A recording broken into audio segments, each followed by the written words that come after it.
Hello दोस्तों, कैसे हैं आप सब? आज की कहानी एक ऐसे राजा की है जिसको अपने दान देने पर बहुत घमंड था और वह खुद को सबसे बड़ा दानी मानता था।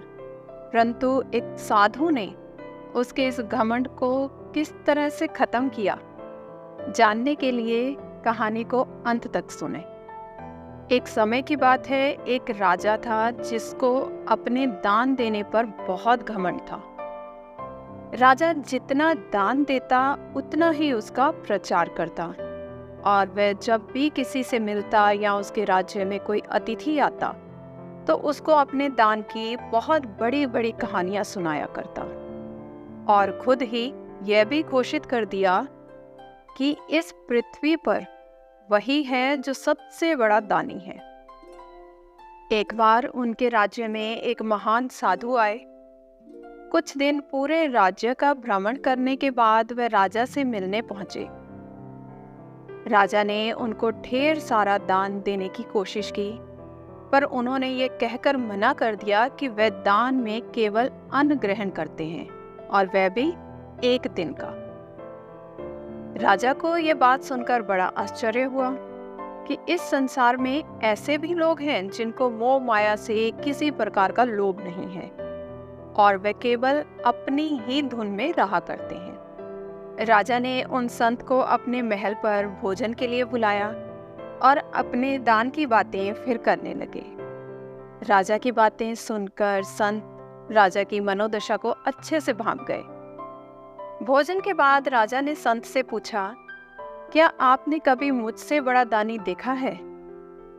संत ने मुस्कुराते हुए कहा, मैंने अनेक ऐसे लोग देखे हैं जो तुमसे भी बड़े दानी हैं। ये बात सुनकर राजा चौंक गया और संत से बोला, अगर ऐसा है तो चलो मुझे भी दिखाओ। मैं भी अपने से बड़े दानी को देखना चाहता हूँ, और यह भी देखना चाहता हूँ कि उसने दान में क्या क्या दिया। संत राजा को अपने साथ गांव की ओर ले गए। गांव में एक किसान अपनी फसल को खेत से घर ले जा रहा था। संत ने उस किसान से कहा कि मुझे अपने शिष्यों के भोजन के लिए आपकी फसल का आधा हिस्सा चाहिए। क्या आप मुझे ये दान दे सकते हो? किसान ने मुस्कुराते हुए संत से कहा, आप जितना चाहो उतना ले जाइए। राजा ने अकड़ कर कहा, लगता है इस बार फसल बहुत अच्छी हुई है। किसान ने बड़ी विनम्रता से कहा, नहीं, इस बार फसल पहले की तुलना में बहुत कम हुई है, और इस फसल में मुश्किल से मेरे परिवार का गुजारा हो पाए। राजा फिर गुस्से से बोला, तो फिर तुमने ये फसल दान में देने के लिए हामी क्यों भरी?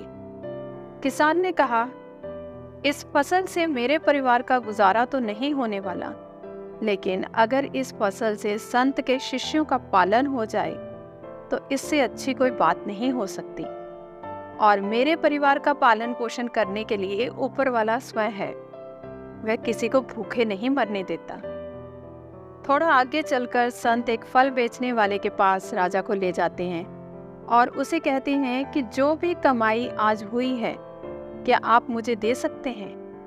इसको मैं धार्मिक काम में लगा दूंगा और आपके सारे परिवार का कल्याण होगा। फल वाला मुस्कुराते हुए बात मान जाता है और कहता है, अगर आपको कुछ और पैसों की जरूरत है तो मैं घर जाकर ले आता हूँ, मेरा घर पास में ही है। राजा उस फल वाले से कहता है, तुमको बहुत मुनाफा हो रहा है, तभी तो तुम इतना मोटा पैसा दान में दे रहे हो। वह फल वाला विनम्रता से कहता है, नहीं श्रीमान, ऐसा कुछ भी नहीं है, मैं तो बहुत घाटे में चल रहा हूँ, पर मुझे लगा इन संत को पैसे की बहुत आवश्यकता है, इसलिए इनको दान दे रहा हूँ।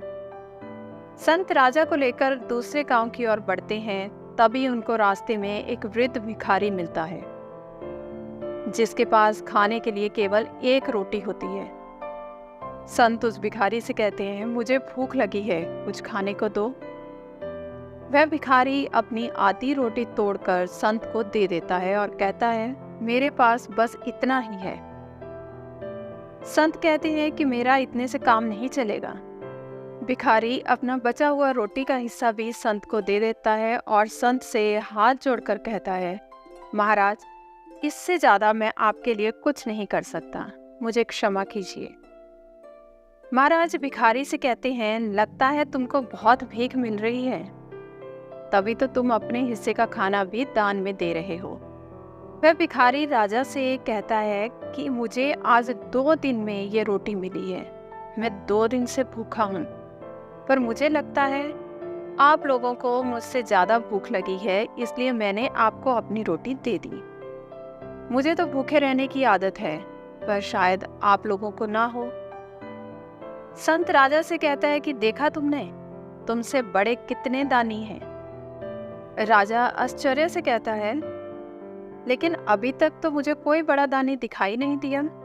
आपने बस एक किसान दिखाया जिसने थोड़ा सा अनाज दे दिया, एक फल वाला दिखाया जिसने बहुत कम पैसे दिए, और एक भिखारी जिसने 1 रोटी दान दी। इससे ज़्यादा तो मेरे सैनिक दान में दे देते हैं। संत ने मुस्कुराते हुए कहा, महाराज, आप अभी भी मेरी बात नहीं समझे। आप जो दान देते हैं वो दूसरों की कमाई का हिस्सा है, पर जो दान किसान ने दिया वह अनाज उसने स्वयं उगाया, और उसके पास जितना भी अनाज था उसमें से आधा हिस्सा उसने मुझे दान दे दिया। क्या तुमने कभी अपनी विरासत का आधा हिस्सा दान में दिया है? वह फल वाला जिसने अपने सारे पैसे दान में देने का निर्णय किया था, वह भी उसकी मेहनत की कमाई थी। क्या तुमने अपनी सारी दौलत कभी दान में दी है?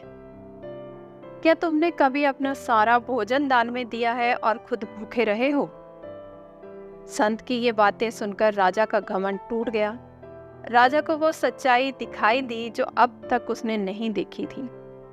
उसको यह लगता था कि वही सबसे बड़ा दानी है, पर आज संत ने जितने भी लोग उसको दिखाए वे सब उससे भी बड़े दानी थे, क्योंकि राजा ने ना कभी मेहनत की थी और ना कभी अपने हिस्से की सारी दौलत दान में दी थी।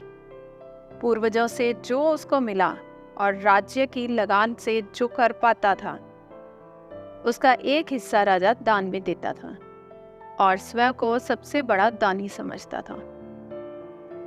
तो दोस्तों, इस कहानी से यही सीख मिलती है कि हमें कभी भी किसी बात पर घमंड नहीं करना चाहिए। अगर हम कुछ दान दे रहे हैं या अपनी पूंजी का कुछ हिस्सा भले कार्य में लगा रहे हैं, तो हमें उसका ढिंढोरा नहीं पीटना चाहिए।